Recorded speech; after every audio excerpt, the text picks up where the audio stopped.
Salut les gars et bienvenue sur cette nouvelle vidéo. Donc je vais vous présenter une M4 de chez Classic Army. Allez, c'est parti.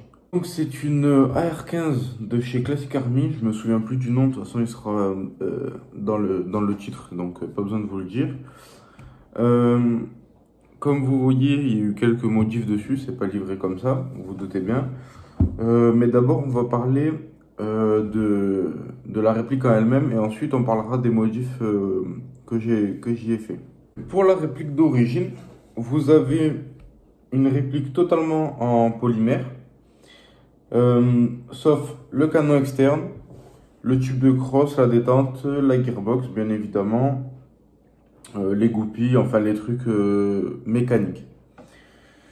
Pour le reste, tout est en polymère plutôt robuste. Ce que j'aime bien avec ce polymère-là, c'est que c'est du plastique plutôt granuleux, donc ce qui fait un effet plutôt correct. Au niveau de l'interne, on a une gearbox plutôt classique, au final une V2 avec un moteur high torque, je reviendrai dessus plus tard. On a un piston full dents plastique sauf la première, donc ça c'est pas ouf. On a un guide ressort qui est aussi en plastique, qui a l'air plutôt robuste, mais peut-être à changer à l'avenir. Mais par contre, il faut voir parce qu'il y a un changement de ressort rapide. Donc, essayez de voir un qui est compatible. Normalement, on a un canon 6.03, si je dis pas de bêtises, d'origine dedans, avec un bloc hop-up type ProWin en métal et un jouet hop-up qui fait plutôt bien l'affaire. On a deux versions qui sont disponibles, si je dis pas de bêtises. On en a une longue et une courte. Pour ce qui est de la crosse d'origine, on a une crosse crâne, tout ce qu'il y a de plus classique. Et pour la poignée pistolet, pareil, tout ce qu'il y a de plus classique, une poignée M4 standard. Au niveau du sélecteur de tir, à noter, ce qui est plutôt pas mal, c'est que c'est bien cranté. Donc là, safe, on entend un bon clic, ça ne bouge pas. En semi et full. Donc ça, c'est un plutôt très bon point. Pour ce qui est du garde-main, comme vous pouvez le voir, il est en full RIS, voilà. Donc la plupart des matériaux utilisés sont en polymère, sauf le capot du dessous. Pourquoi je dis capot? Parce qu'ils ont fait un système de détachement rapide. Je ne comprends pas trop leur choix. Peut-être qu'ils ont prévu de faire d'autres répliques avec ce garde-main en câblage avant. Je ne sais pas. En tout cas, on peut le démonter rapidement. Donc vous avez deux petits leviers, un ici et un ici. Vous les tirez vers le haut. Tac et tac. Une fois que c'est tiré vers le haut, vous tirez le garde-main et il vient tout seul. Donc toute cette partie-là est en métal sauf le rail.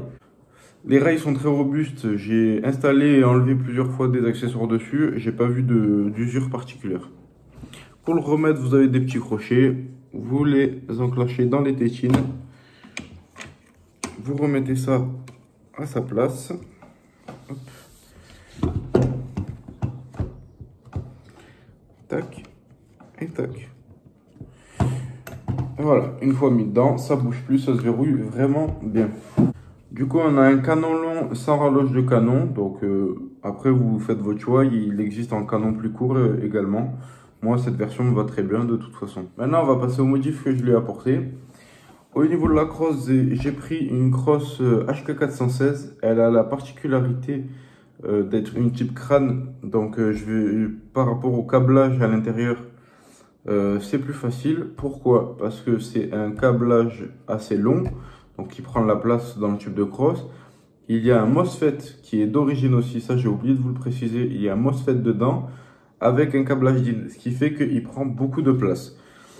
Donc moi, vu que la crosse crâne d'origine, j'ai horreur de ça au niveau esthétique, j'avais une crosse HK416 qui traînait, donc je l'ai tout simplement mis dessus. Elle est vraiment pratique. Donc vous tournez le talon. Voilà, et vous le tirez. Donc moi, je place ma batterie là ou là. Et vous avez le câblage avec le MOSFET apparent. MOSFET qui est réglé pour être utilisé en 7.4. Donc pas d'utilisation de 11.1, du moins d'origine. Si vous voulez jouer avec le MOSFET d'origine. Donc utilisation uniquement en 7.4.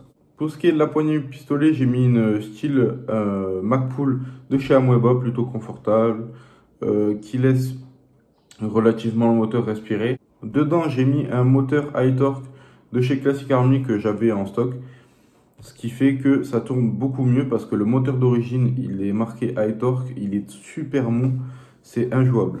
Au niveau Des organes de visée, j'ai mis des organes de visée avec une fibre optique à l'avant. En optique, j'ai pris un Neotech, tout ce qu'il y a de plus classique au final. Ça fonctionne bien. Ce que j'aime bien sur ces styles de viseur, c'est que les piles sont faciles à trouver, elles ne sont pas chères. Et comme ça, au moins, c'est moins galère pour les changer. Au niveau du remplacement des piles, pareil, pas besoin de vis, etc. L'emplacement, la mise en place est plutôt rapide. Donc rien à redire, j'aime beaucoup les Neotech pour la facilité. Après, effectivement, quand c'est du milieu de gamme ou bas de gamme, il y a tendance à avoir un effet ghost qui peut être dérangeant en basse luminosité. En interne, au niveau du bloc hop-up, je vais vous montrer. Voilà. Donc bloc hop-up type ProWheel tout en métal. Seul souci, c'est que la molette a tendance à bouger toute seule. Elle est très très molle. Donc prochain changement que j'ai à faire, c'est le bloc hop-up. J'ai juste changé l'appui de joint dessus, qui est un appui Prometheus. J'ai voulu installer un joint Prometheus violet qui me fournissait que des doubles feeds. Donc c'est-à-dire que je tirais 2 billes à chaque tir. Une qui part correcte et l'autre qui tombe à 2 mètres. Donc ça m'allait pas du tout. Je suis repassé sur le joint d'origine. Le canon, je l'ai laissé d'origine. Il a l'air plutôt correct. Peut-être le changer à l'avenir, je ne sais pas. Mais pour l'instant, il tourne plutôt bien. À l'avant, une poignée type Magpul, tout ce qu'il y a de plus standard. C'est très confortable. Rien à dire. C'est des poignées qui coûtent pas cher et qui sont d'un rapport qualité-prix très correct. Au niveau de la lampe, j'ai pris la même lampe de d'habitude chez AliExpress, sauf que là, je n'ai pas mis le déporté parce que quand j'épaule ma réplique, je peux avoir le pouce dessus. Voilà. Donc, pas besoin de mettre un déporté ici, par exemple, vu que je joue comme ça. Quand j'ai envie de la lampe, j'envoie le pouce ici. Quand j'ai reçu la réplique, il y avait un paint job à la bombe qui était fait avec des rainures faites avec des élastiques. Je ne sais pas si on peut voir ici. Vous voyez les rainures très claires là qu'on voit.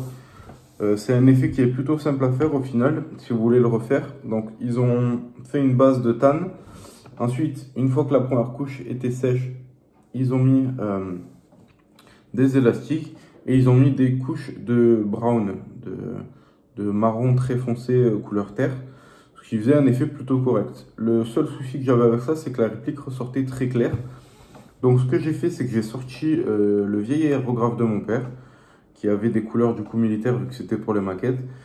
Et j'ai pris un filet et j'ai fait l'effet un peu peau de serpent. J'ai fait, voilà, filet, tout ce qu'il y a de plus classique au final. Ensuite, j'ai teinté tout avec de la peinture noire pour assombrir la réplique, parce que je la trouvais trop claire. Ensuite, une petite couche de vernis en bombe.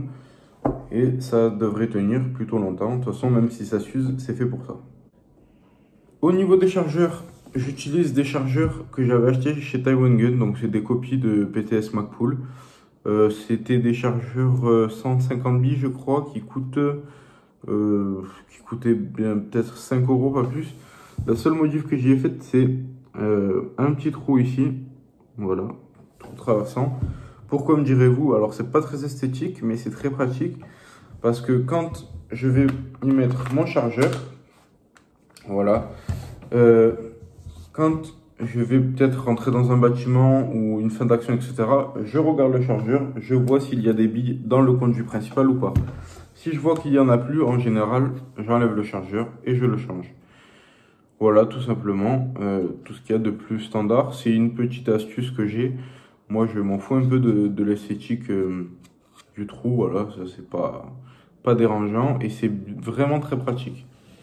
Je ne peux pas utiliser les chargeurs que je vous ai montrés sur la vidéo du gilet, donc les chargeurs GG, parce qu'ils me font de temps en temps des tirs ratés, enfin des misfeeds ou des double feeds. Donc ça, je ne sais pas pourquoi, il me semble qu'il y a un léger jeu en hauteur, ce qui fait que ça déconne.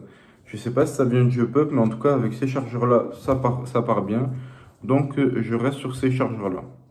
C'est des chargeurs que j'avais modifiés pour mon ancienne réplique. Avec, bon, bien sûr, c'est pas très esthétique, mais une fois dans la réplique, on s'en tape. Avec des bouts de cartes, voilà, assez épais, que j'avais collé à la colle forte, voilà. Ce qui fait qu'une fois dedans, ils n'ont aucun jeu vertical. Un petit jeu latéral, mais en vertical, ils n'ont aucun jeu. Ce qui fait que je n'ai pas de misfeed, ce qui est très important. Alors, qu'est-ce que je pense de cette réplique? Honnêtement, on a une réplique plutôt longue, qui serait plus orientée du coup pour des parties extérieures, style grand CQB ou forêt. L'avantage, c'est qu'elle est toute en polymère, donc elle est plutôt légère. Pour ce qui est de la portée précision, franchement, elle est très correcte. J'aurais aimé pouvoir changer le joint, même s'il fait très bien le travail. J'ai un joint Prometheus à la maison, mais il n'est pas forcément compatible du coup avec la réplique. Je ne sais pas pourquoi, c'est des choses qui arrivent. Des fois, l'airsoft, ça ne fonctionne pas et on ne saura jamais pourquoi. Son gros point positif, c'est vraiment le changement de ressort rapide qui a un petit désavantage, c'est qu'il faut sortir la gearbox. Donc pour les bricoleurs, ça va. Pour les personnes qui ne savent vraiment pas bricoler, c'est un peu plus compliqué, mais c'est déjà une avancée par rapport au gearbox qu'il fallait complètement démonter avant pour pouvoir changer la puissance. Deuxième point négatif sur cette réplique, c'est que moi, quand j'ai eu la réplique, donc je suis une seconde main sur la réplique, le moteur était vraiment mou. Donc je sais pas si c'était l'usure ou bien tout simplement le moteur qui était merdique. Donc pour finir cette vidéo, la réplique est très correcte. C'est vrai que ça se fait de plus en plus les répliques avec le corps en polymère et c'est vraiment pas mal. Alors de temps en temps, les répliques en polymère ou en plastique ou en ABS, le problème, c'est l'aspect. C'est vrai qu'avec un paint job, c'est bien camouflé. Donc ça, c'est plutôt pas mal. La réplique est légère, assez maniable. Les perfs d'origine, hormis le moteur un peu mou, sont très fonctionnels. Il y a un MOSFET d'origine, donc ça, c'est plutôt pas mal. D'ailleurs, si vous débutez, que vous pensez à acheter cette réplique, il vous faudra prendre du coup une lipo. Truc important, c'est ne jamais laisser vos batteries lipo ou NMH branchées sur la réplique si elle est à MOSFET. Parce que le MOSFET pompe un peu sur la batterie. Donc déjà, ça vous flingue la batterie et c'est un risque d'incendie. Donc ça, c'est à penser. Chaque fin de partie ou chaque fin d'utilisation, débrancher. Moi, ce que je fais, c'est que je la sors de la crosse. Je veux pas une lipo qui reste dans ma réplique. Et ça, c'est très important. Si vous avez une réplique sans MOSFET, faites-le. C'est une bonne habitude à prendre. Mais il ne faut jamais laisser une lipo branchée à un MOSFET. J'espère que cette vidéo vous aura plu. Faites attention à vous et à ceux qui vous entourent avec ce Covid. Faites très attention. J'espère qu'on pourra bientôt retourner sur le terrain. Et puis je vous dis à la prochaine pour une prochaine vidéo. Ciao tout le monde.